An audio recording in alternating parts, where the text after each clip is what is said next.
सभी को जय मसीह की सलाम। हाई डेस्टिनी के बाइबल स्टडी सेशन में आप सभी का बहुत बहुत धन्यवाद, मेरे अजीजों, मेरे भाई बहनों। और आज का जो बाइबल स्टडी सेशन में हम फर्स्ट कुरिन्थियंस उसका 12वां चैप्टर लेके जा रहे हैं, और हमारे बीच में सिस्टर रितु जी जो हमें अध्ययन में हमें समझाएंगी बाइबल। तो over to you sister ji, thank you so much. Thank you. खुदा हम सभी को आशीष और बरकत दे जब हम खुदा के महिमा के लिए उसके कलाम को सुनने के लिए यहाँ पर उपस्थित हैं। खुदा हमें अपनी दया और अपने अकल से जो है वो भरे ताकि हम खुदा के कलाम को जो है वो समझ सकें। पहला आइए अपने सिरों को झुकाएं और प्रार्थना करें इससे पहले कि हम पहला कुरिन्थियन उसका 12 अध्याय का अध्ययन करते हैं। हमारे स्वर्गीय खुदावन, हमारे शीश आपके सामने झुकते हैं क्योंकि आप हमारे परमेश्वर हैं और आपके समान कोई परमेश्वर नहीं, आपसे बढ़कर कोई सामर्थ्य नहीं है। हम शुक्र करते हैं कि हम आपको जानते हैं, आपको समझ सक रहे हैं। हमारी प्रार्थना है कि आप हमें हमारे गुनाह गलतियों को माफ करते हुए हमें अपने पवित्र लहू से साफ कर दें, अपनी पाक रूह से भर दें ताकि हम आप में परफेक्ट होते चले जाएं। जो आज कलाम आपका हम सुनने वाले हैं खुदावंद, उस कलाम में आप बरकत दें। कोई भी ऐसा शब्द ना हो जो आपकी तौहीन के लिए इस्तेमाल किया जाए, बल्कि हर एक शब्द आपकी महिमा के लिए इस्तेमाल हो। हमारी प्रार्थना है प्रभु कि आप हमसे बोलें, सिखाएं और हम प्रभु जी आपके वचन को समझ सकें। हमें आशीष और बरकत दें, हमारे बीच में आए, यीशु के नाम से मांगते हैं, आमीन। आमीन। आमीन। हमने ऑलरेडी कुरिन्थियन उसका 11 अध्याय जो है पिछली बार पढ़ा था, जिसमें हमने ये देखा कि ओढ़नी जो औरत के लिए जो है वो जरूरी है और उसकी ओढ़नी उसके बाल हैं। खुदावन के दास ने, सॉरी, दास ने जो है उनके मसले को जो है यहाँ पर आ, उसका खारिज किया या उसको जो है समझाया है। क्योंकि हम जब करंथियन की कलीसिया को पढ़ रहे हैं तो करंथियन की कलीसिया को जो खत पौलुस ने लिखा है उनके मसलों के ऊपर लिखा है। पहला मसला हमें पहले अध्याय में मिला कि उनमें डिवीजन है। फिर उसके बाद 5वें में हमने देखा कि वो व्यभिचार कर रहे हैं। फिर हमने जो है 9वें 10वें और यहाँ 11 में जो है हमने इन चीजों को देखा कि जो मूर्तियों के सामने भोजन रखा है उसको खाने के लिए जो मसला था उसको समय उसका भी समाधान किया। और फिर उसके बाद 11वें अध्याय में वो चेन ऑफ कमांड दिखा रहा है कि हम एक दूसरे से नीचे या ऊंचे नहीं हैं, पर खुदा जो है क्योंकि आदमी और औरत का जब जिक्र आया है तो औरत आदमी के लिए ग्लोरी है क्योंकि आदमी से निकली है। पर फिर जो है एक ही प्लेटफॉर्म आदमी और औरत को दिया गया है कि वो दोनों जो है एक दूसरे के डिपेंडेंट है। आदमी औरत के डिपेंडेंट है और औरत आदमी के डिपेंडेंट है। और इसलिए एक दूसरे के प्रति जो है चर्च में इज्जत और सबमिशन जो है वो होनी बहुत जरूरी है। फिर उसने सहभागिता को जब दिखाया है 10वें अध्याय में भी कि हम जब मसीह के मेज पर और बपतिस्मे को लेते हैं या उसकी मेज की रोटी खाते हैं, बदन और लहू को जब हम लेते हैं, तो वो ये दिखाता है कि हमने परमेश्वर के साथ सहभागिता की है। पर करंथियन की कलीसिया में वो सहभागिता जो है इनएप्रोप्रिएट थी, अनुचित तरीके से जो है वो कर रहे थे। और फिर उसने कहा कि परमेश्वर अ, इस चीज को पसंद नहीं करता क्योंकि तुम खुदा के गॉस्पल को तोड़ रहे हो, अनुचित तरीके से जो है उसको ले रहे हो। तो इसलिए तुम्हारे बीच में बीमारियां हैं, इसीलिए तुम्हारे बीच में जो है कमजोरियां हैं, और इसीलिए जो है कुछ लोग जो है वो मर भी गए हैं। बट जब हम खुदा के साथ हैं तो हम खुदा के साथ एक हों। आइए देखिए, अब जो है 12वें अध्याय में पौलुस जो है उनको एक दूसरी चीज में जो है वो लेकर गए हैं। उसके बारे में जो है हम सीखेंगे। पर इससे पहले हम आइए देखिए 11वें की लास्ट आयतों को जो है हम पढ़ दें। 33 आयत से जो है हम पढ़ेंगे। इसलिए हे मेरे भाइयों, जब तुम खाने के लिए इकट्ठे होते हो तो एक दूसरे के लिए ठहरा करो। यदि कोई भूखा हो तो अपने घर में खा ले, जिससे तुम्हारा इकट्ठा होना दंड का कारण ना हो। शेष बातों में मैं आकर ठीक करूंगा। सो फिर यहाँ पर जो है, क्योंकि वो प्रभु के मेज में रोटियां इस तरह से खाते थे जैसे वो भूखे हैं, और कईयों को मिलती थी, कईयों को नहीं मिलती थी। पर ये मेज पे रखी हुई रोटी जो थी वो आम जो हम रोटी खाते हैं, जो नाश्ता करते हैं, उसके जैसा नहीं था। वो था कि हम रिमेम्बरेंस में, उसकी याद में, वो हर एक को रोटी जो है वो मिलनी जरूरी थी, जिन्होंने यीशु मसीह के क्रूस पर विश्वास किया है।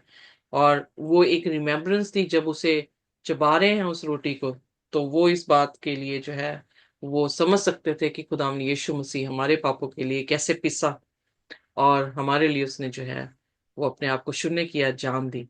तो उन चीजों में वो कहता है, मैं कुछ चीजें आकर तुम्हें जो है उसका आदेश दूंगा। और फिर अगली 12वें अध्याय, क्योंकि अध्याय हमने बनाए हैं, पर फिर आगे जो है वो इस तरह से बात कर रहा है। आइए पढ़िए, पहला कुरिन्थियन उसका 12 और उसकी पहली आयत। जी, आत्मिक वरदान। हे भाइयों, मैं नहीं चाहता कि तुम आत्मिक वरदानों के विषय में अनजान रहो। सो इसका मतलब अब यहाँ पर वरदानों के ऊपर कुछ मसले होंगे, तभी जो है उसने ये कहा है कि तुम इनसे भी जो हो अनजान ना रहो।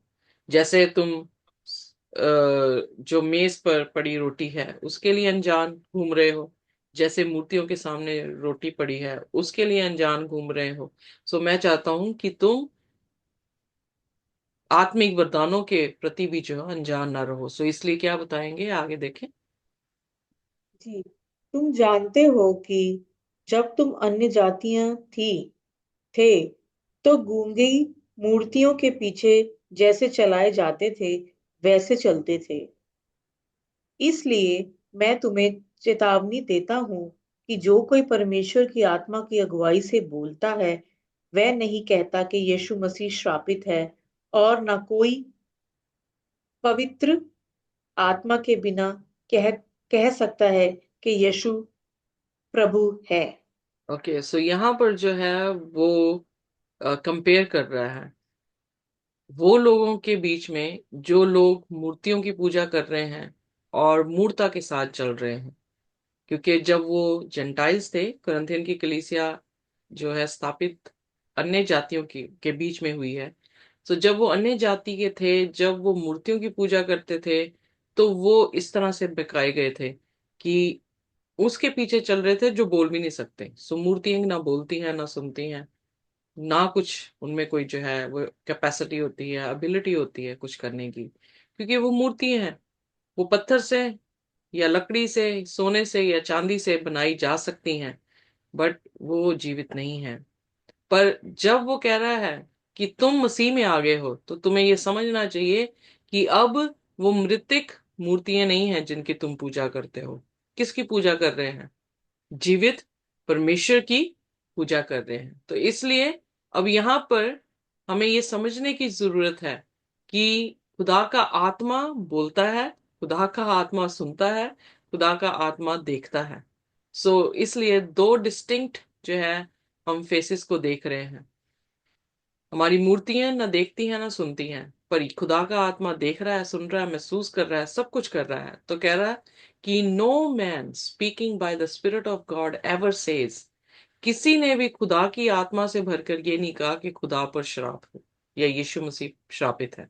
और ना ही आत्मा, ना अगर हो तो ये कह सकता है कोई कि खुदा यीशु मसीह जो है हमारा खुदा है। सो इसका मतलब जो हमारा विश्वास है वो किस पर आधारित है? आत्मा के ऊपर आधारित है। जो आत्मा उसने हमें मदद के लिए दी है, जो आत्मा हमें स्मरण कराती है। यूहन्ना 13, 14, 15, 16 अध्याय में हम देखते हैं कि जब वो पवित्र आत्मा के बारे में यीशु मसीह बोलते हैं, तो वो कहता है कि तुम्हारा सहायक है जो तुम्हें स्मरण कराएगा यीशु मसीह की हर एक बात को, दुआ करना सिखाएगा। सो खुदा की आत्मा के बगैर हम जो है वो खुदावन यीशु मसीह को अपना मुक्तिदाता नहीं ग्रहण कर सकते हैं। सो इसलिए उस आत्मा की अब विशेषताओं को जो है वो बता रहा है। आइए देखिए चौथे वचन में। वरदान तो कई प्रकार के हैं, परंतु आत्मा एक ही है। और सेवा भी कई प्रकार की है, परंतु प्रभु एक ही है। चाहे हम वरदानों को देखें, चाहे सेवा को देखें, तो देने वाला क्या है? एक ही आत्मा है जो सभी को उदारता से देता है। एक ही आत्मा है जो अपनी इच्छा के अनुसार देता है। सो इसलिए कह रहा, वरदान तो बहुत है पर देने वाला। सो इब्राहिम की कहानी में अगर हम देखें कि इसहाक को उसने बलिदान चढ़ाने की जो है खुदा के साथ रजामंदी दिखाई है, वहां पर हम ये देखते हैं कि इब्राहिम ने जो है, उसके पास बहुत सारी नेमतें थी, पर वो ये जानता था कि नेमत देने वाला कौन है? एक ही है, और वो परमेश्वर है। और उसी परमेश्वर ने इसहाक की नेमत भी उसे दी है। और अगर इसहाक को वो चढ़ा भी देता है, तो वो नेमत जो है वो दोबारा क्या कर देगा? उसे जिलाना भी जानता है। सो खुदा हमारी हर एक आशीष का सोर्स है। ये हम समझ लें कि अगर मैं सांस ले रही हूं, अगर मुझे ऑक्सीजन मिल रही है, तो ये कहाँ से आई है? खुदा से। जस्ट इमेजिन अगर खुदा ये कह दे कि 5 मिनट के लिए ऑक्सीजन बंद कर दी जाए इस धरती पर, तो क्या होगा? हम अपनी उपलब्धियों पर, हम अपने वरदानों पर इतना घमंड करते हैं कि कई बार ये सोचना मुश्किल हो जाता है कि ये वरदान दिया किसने। जी। जी। सो सोर्स क्या है? वो हमारी वर्शिप का जो है वो केंद्र है। ये केंद्र नहीं है कि हमारे पास क्या वरदान है। हमारी नजरें हमारे वरदानों पर नहीं, हमारी नजरें किस पे होनी चाहिए? उस एक आत्मा पर जो परमेश्वर हमें देता है। सो इब्राहिम की आंखें जो थी वो परमेश्वर पर थी, परमेश्वर की दी हुई आशीष पर नहीं थी। इसलिए जो कोई इंसान खुदा की नेमतों के कारण उसकी उपासना कर रहा है, वो एक दिन उसका इनकार कर देगा, क्योंकि उसने उसकी भलाई को नहीं, उसकी दी हुई और करी हुई भलाइयों को जो है वो देखा है। So God is good, but if you see his goodness और व्हाट ही गेव यू, क्या उसने गुड्स आपको दिए हुए हैं, अगर उसके लिए आप विश्वास कर रहे हैं, उसके पीछे आप भाग रहे हैं, तो फिर आपका विश्वास जो है वो सिद्ध नहीं हो पाएगा। क्योंकि हमें उस परमेश्वर को देखना है जो खुद गुड है, जो भला है। और उस भले खुदा के ऊपर जब हम विश्वास करते हैं, तो हमारी जिंदगी जो है वो बेहतर हो सकती हैं। सो यहाँ पर भी वो यही कह रहा है कि वैरायटीज ऑफ गिफ्ट्स हैं, सेवकाएं भी काफी तरह की हैं। फिर आगे छठवें वचन में पढ़ते हैं सिस्टर जी। जी। जी। और प्रभावशाली कार्य कई प्रकार के हैं, परंतु परमेश्वर एक ही है, जो सब में हर प्रकार का प्रभाव उत्पन्न करता है। किंतु सबके लाभ पहुंचने के लिए हर एक को आत्मा का प्रकाश दिया जाता है। सो यहाँ पर देने वाले को ज्यादा अहमियत जो है वो देते हुए पौलुस यहाँ पे लिख रहा है कि हम जो हैं वो क्या करें? हम उस वरदानों को छोड़कर जिसने दिया है उसकी तरफ तवज्जो जो है वो कर सकें। पर आज हमारी कलीसियाओं में खुदा की तरफ तवज्जो कम, और हमारे गिफ्ट्स की तरफ तवज्जो जो है वो ज्यादा हो गई है। जी। सो अगली आयत पढ़ते हैं सिस्टर जी। जी। किंतु किंतु सबके लाभ पहुंचने के लिए हर एक को आत्मा का प्रकाश दिया जाता है, क्योंकि एक को आत्मा के द्वारा बुद्धि के शब्द दी जाते हैं, और दूसरे को उसी आत्मा के अनुसार ज्ञान की बातें। हम्म। किसी को उसी आत्मा से विश्वास, और किसी को उसी एक आत्मा से चंगा करने का वरदान दिया जाता है। हम्म।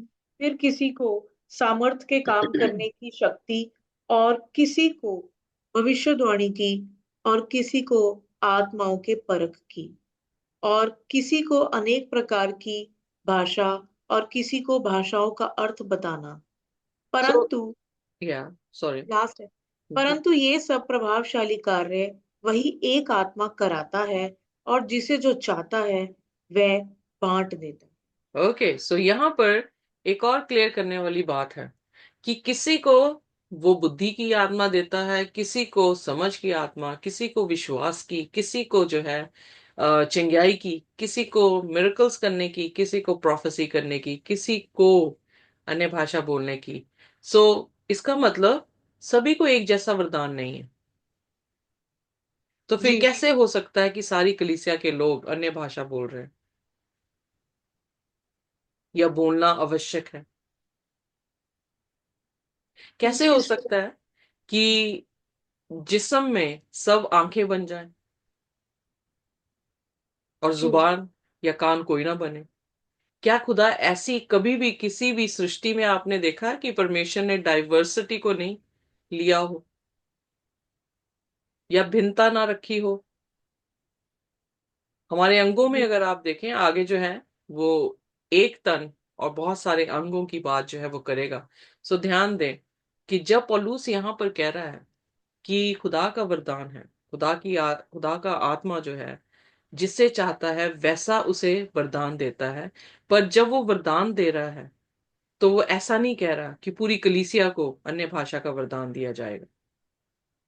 जी, जी, यहाँ पर लिखा है कलीसिया में कुछ लोग जो हैं वो बुद्धि की बातें करेंगे, कुछ समझ की बातें, कुछ विश्वास की, कुछ के पास वरदान होगा मौजे करने का, कुछ के पास वरदान होगा चिंगाई का, कुछ का पास डिसर्नमेंट का, पहचान, किसके पास किसी के पास अन्य भाषा का और अन्य भाषा के अनुवाद का। सो इसका मतलब डाइवर्सिटी है। इसका मतलब खुदा ने जो है अलग अलग तोड़े सभी को दिए हैं। पर जब कलीसिया में ये कहा जाता है कि अगर आप अन्य भाषा नहीं बोलेंगे तो इसका मतलब आपके पास खुदा का आत्मा नहीं है, ये बिल्कुल बाइबल के अगेंस्ट है। मुझे यहाँ पे पढ़ने में नहीं सीखने में आता कि हम सबको एक ही वरदान जो है खुदा ने दिया है।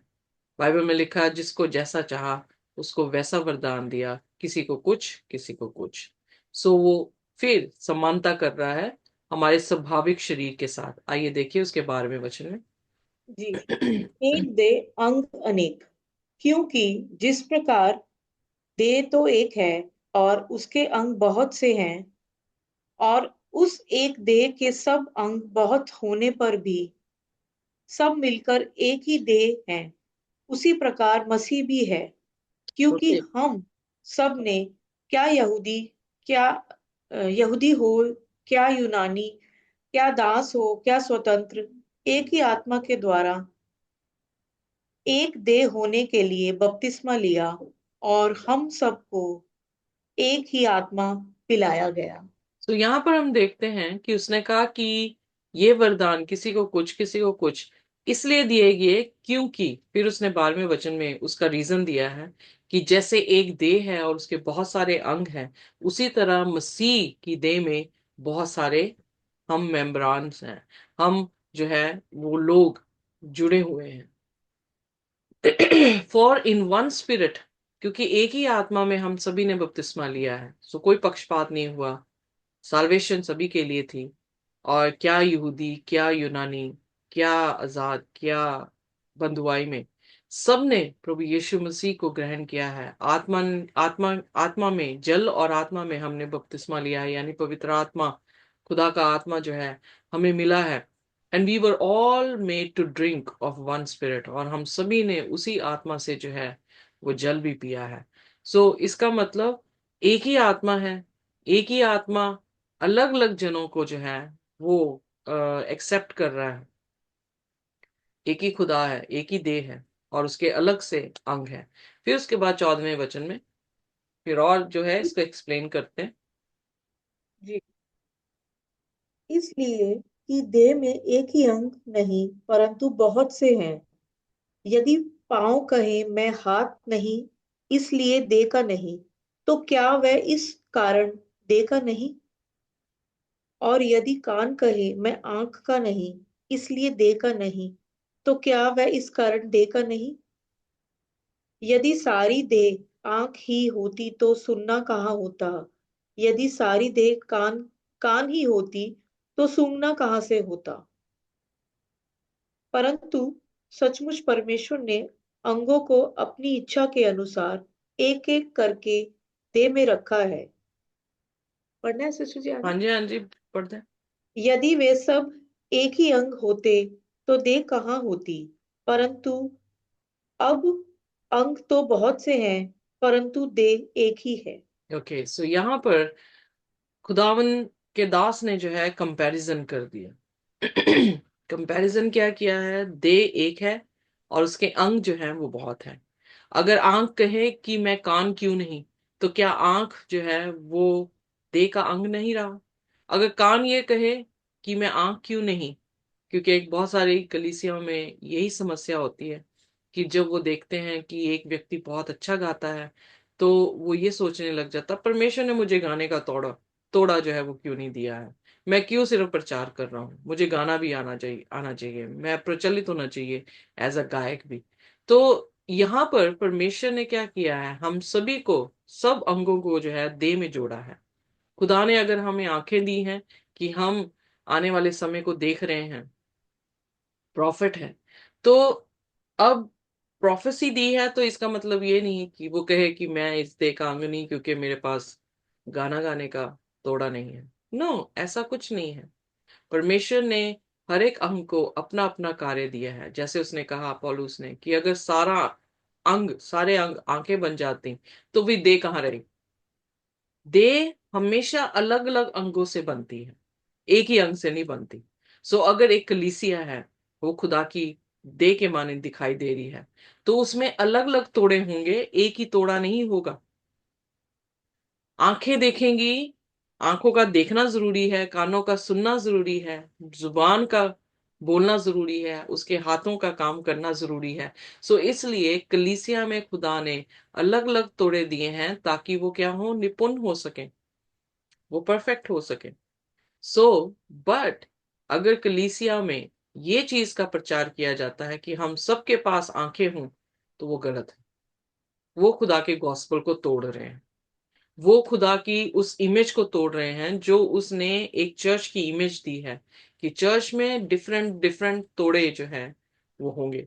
आइए देखिए अगली आयत में जो है हम पढ़ते हैं। कौन सी 22 से या? आवाज 22 आ रही आयत। है? हाँ, अब ठीक है। आइए, मैं अब क्या आइए। कोई रिपीट तो नहीं करनी इसके ऊपर से, तो इसलिए पूछ नहीं नहीं नहीं, कुछ नहीं रिपीट जी। करना, बिल्कुल साफ। परंतु जी, परंतु देह के वे अंग जो दूसरों से निर्बल लगते हैं बहुत ही आवश्यक है। और देह के जिन अंगों को हम आदर के योग्य नहीं समझते, उन्हीं को हम अधिक आदर देते हैं। और हमारे शोभाहीन अंग और भी बहुत शोभायमान हो जाते हैं, फिर भी हमारे शोभायमान अंगों को इसकी आवश्यकता नहीं। परंतु परमेश्वर ने देह को ऐसा बना दिया है कि जिस अंग को आदर की घटी थी, उसी को और भी बहुत आदर मिले। तो यहाँ पर वो अंगों की बात कर रहा है। कुछ ऐसे अंग हैं जो ऐसा लगता है कि उसका कोई ज्यादा अहमियत नहीं है, बहुत छोटा सा है, बट वो जो काम करता है वो बहुत ज्यादा मायने रखता है, सो इसलिए कह रहा है, on the contrary members of the body that seems to be weaker are indispensable. So जो दिखता है कि ये कमजोर अंग है, पर वो उसके बिना गाड़ी चलती नहीं है आगे भाई। यू नो जितने ग्लैंड्स हैं हमारे, अगर हम थायराइड ग्लैंड भी देखें, अगर मैं ये देखूं कि मेरी आंखें ज्यादा जरूरी है, मेरे हाथ ज्यादा जरूरी हैं, और थायराइड जो है वो मुझे दिख नहीं रहा, और इसलिए मुझे समझ आता है कि मेरे लिए ज्यादा जरूरी नहीं है, पर थायराइड जो हार्मोन सिक्रीट करता है, उससे ही मेरे काम हो रहे। नो, सो कोई भी ऐसा अंग शरीर का नहीं है जो जरूरी नहीं है। फॉर एग्जाम्पल, चर्च में जो है प्रचारक होते हैं, सिंगर्स होते हैं, क्वायर होती है, और म्यूजिशियन होते हैं, कलीसियाएं होती हैं। बट अगर चर्च को साफ करने वाला कर्मचारी ना हो, तो क्या कलीसिया परफेक्टली चल सकती है? नहीं। नहीं। अगर चर्च का वॉचमैन वहां पर वॉच ना करे, तो क्या चर्च जो है वो सुरक्षित हो सकता है? नहीं नहीं। तो इसका मतलब हर एक जन, चाहे वो कमजोरी क्यों ना हो, चाहे उसकी इतनी ऑनरेबल जॉब क्यों हो, आई मीन टू से ऑनरेबल जॉब भी क्यों ना हो, तब भी वो कलीसिया के लिए कितना जरूरी है हमें देखने को मिलता है। सो झाड़ू पोछा करने वाला, सफाइयां करने वाला, डस्टिंग करने वाला जो है, और जो इन्वेंट्री को संभालता है, कलीसिया में क्या चीजें हैं उसकी इन्वेंट्री रखता है, उन चीजों को संभाल के रखता है। सो जो बावर्ची है, खाना बनाता है कलीसिया में। सो हर एक का अपना अपना रोल है, और हर एक जो है वो क्या कर रहा है, एक दूसरे की जो है वो मदद कर रहा है, एक दूसरे की उन्नति जो है वो कर रहा है, चाहे शारीरिक तौर से हो, चाहे आत्मिक तौर से खाना दिया जा रहा है, खुदा का वचन सुनाया जा रहा है। Every person is important in the church. पर सभी बावर्ची नहीं बन सकते। बावर्ची बन के क्या करेंगे? कुछ भी नहीं।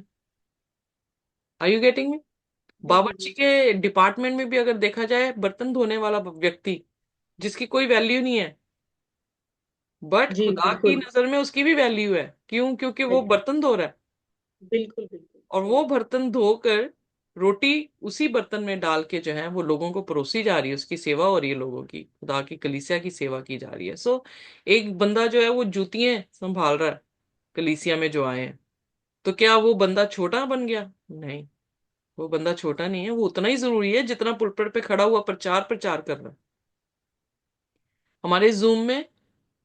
वो उतना ही जरूरी है बंदा जो यहाँ पे सुन रहा है, उतना ही जरूरी वो बंदा है जो यहाँ पे पढ़ रहा है। मैं बेशक सुना रही हूँ वचन, पर मेरे साथ साथ आपका होना, आपके बिना ये कलीसिया जो जूम में है वो नहीं चल सकती। मैं अकेला यहाँ पे ढोल नहीं बजा सकती, दूसरे शब्दों में ये कह सकते हैं। सो हम सभी का कोई ना कोई काम है। कुछ लोग इनविटेशन देते हैं, कुछ लोग प्रार्थना कर रहे हैं, कुछ लोग बाइबल पढ़ते हैं, कुछ लोग जो हैं वो प्रचार कर रहे हैं। सो मिलकर जो है एक कलीसिया बनती है। सो उस कलीसिया में जो है हर एक व्यक्ति अपनी अपनी जगह पे खुदा ने उसे रखा है, और वो बहुत ही इंपॉर्टेंट बात है। सो इसलिए एक दूसरे का क्या करना चाहिए? आदर। इसलिए एक दूसरे की इंपॉर्टेंस को समझना चाहिए। इसलिए एक दूसरे से प्रेम करना चाहिए। और ये सारी तरबियत जो खुदा हमें देता है, इसी डाइवर्सिटी में अलग अलग होने के कारण ही हमारे, जब हम इंपॉर्टेंस को समझते हैं तो हम एक दूसरे को प्यार कर पाते हैं। पर जब हम इम्पोर्टेंस को नहीं समझते हैं और अपने आप को ज्यादा इम्पोर्टेंट बना लेते हैं, तब वो प्यार, खुदा का प्यार हमारे में जो है वो नहीं झलकता है। सो इसलिए खुदा के कलाम के अनुसार ये समझना बहुत जरूरी है कि हर व्यक्ति कलीसिया का, चाहे वो सबसे कमजोरी क्यों ना हो, वो भी बहुत जरूरी है। उसकी इज्जत होना भी उतना ही जरूरी है जितना एक प्रचारक की इज्जत होनी।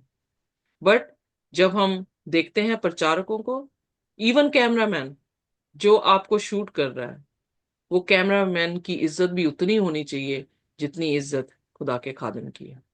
क्योंकि वो कैमरामैन अगर शूट ना करे तो वो सोशल मीडिया में कैसे जाएगा?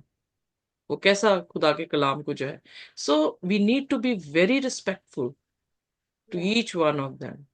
बट हम उनकी जुबानों को देखते हैं आजकल के प्रचारकों की, कि जो कैमरा मैन है, या माइक पकड़ने वाला है, या माइक उन विटनेसेस के सामने लेकर आने वाले हैं, उनको तो इस तरह से डील किया जाता है जैसे उनकी कोई कीमत ही नहीं है, वो वर्थ ही नहीं है।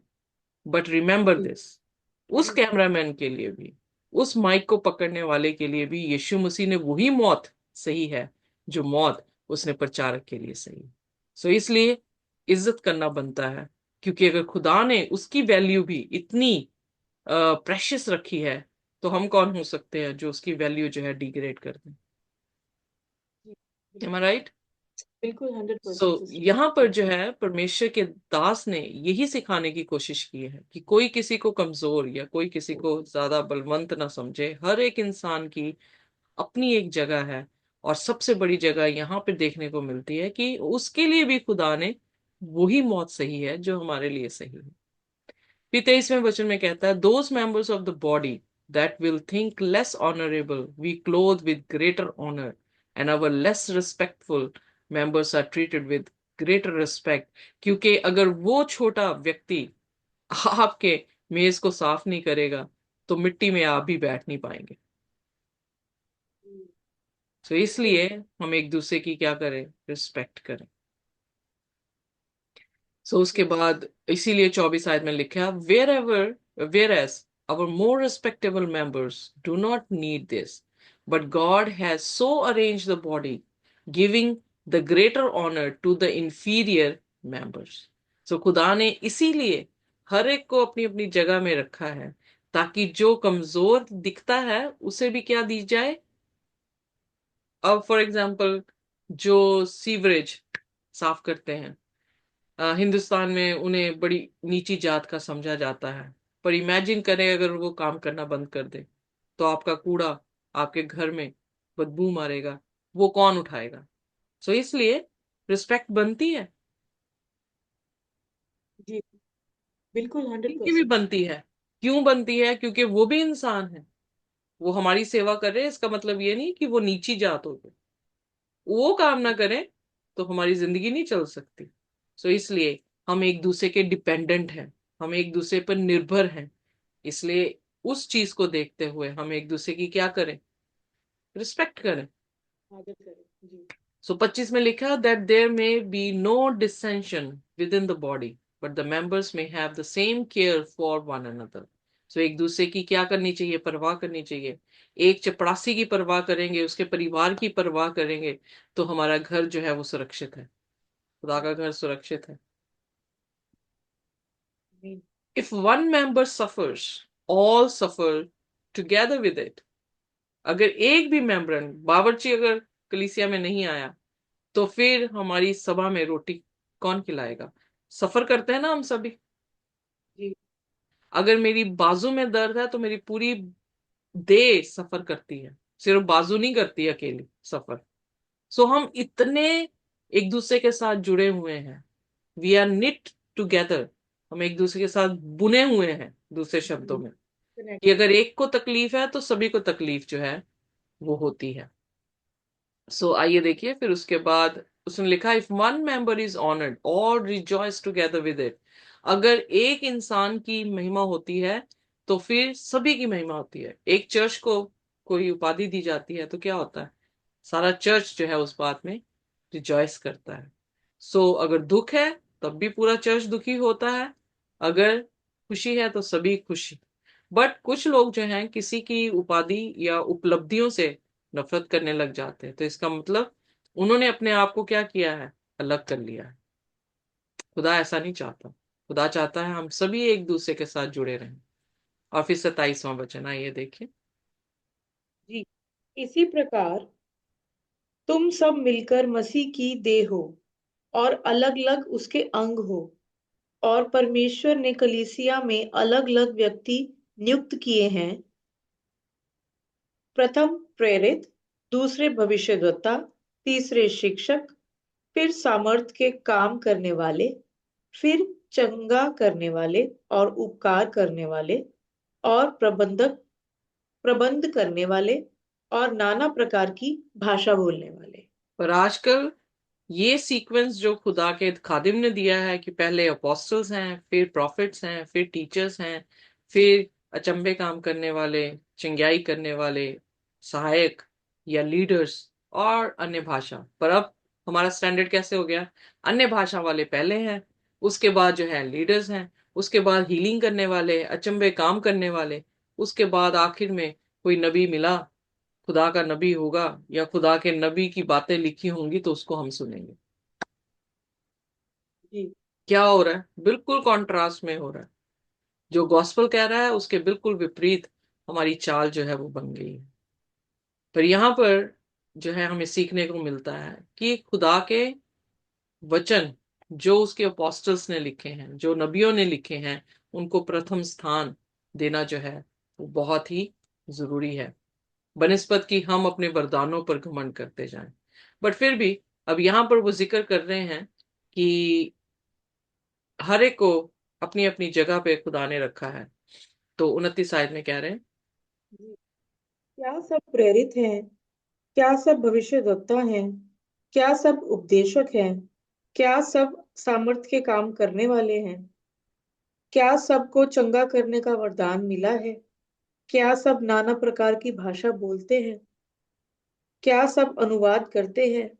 तुम बड़े से बड़े वरदान की धुन में रहो, परंतु मैं तुम्हें और भी सबसे उत्तम मार्ग बताता हूँ। सो यहाँ पर जो है वो कह रहे तुम सबसे पहले तो ये चीज, क्या कलीसिया में सारे अपोस्टल्स हैं? नहीं।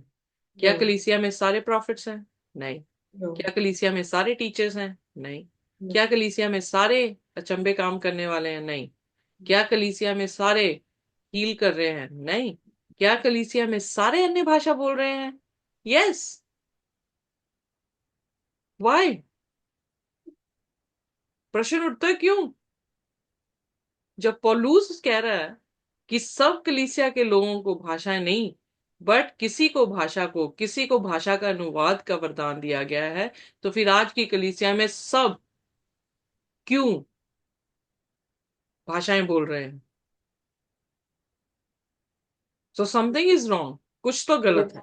डेफिनेटली। और फिर उसने कहा कि तुम सभी किसकी धुन में हो?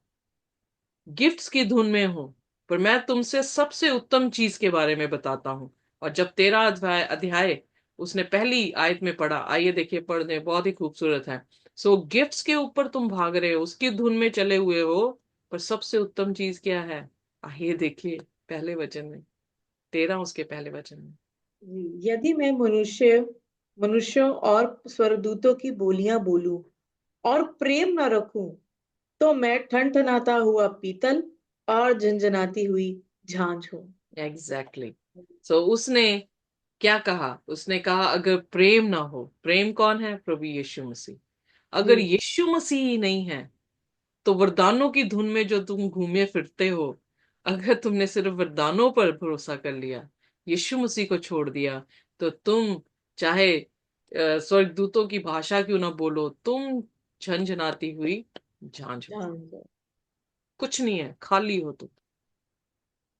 सो आइए अगले समय देखेंगे पहला कुरिन्थियर उसका 13 अध्याय। पर आज हमने ये सीखा है कि खुदा की कलीसिया में हर तरह के वरदान हैं। हर कोई एक वरदान नहीं बोलता है, और अगर हमारी कलीसियाओं में बोला जाता है, तो हम खुदा से नहीं है, फिर कुछ और ही है। और वो 14वें अध्याय में हमसे जो है इसके बारे में बात करेगा। आइए अपने सिरों को झुकाएं और प्रार्थना करेंगे, और कोई भी जन जो है हमारे लिए प्रार्थना कर सकता है। तो सिमरन, आप प्रार्थना करेंगे? चलिए प्रार्थना करते हैं।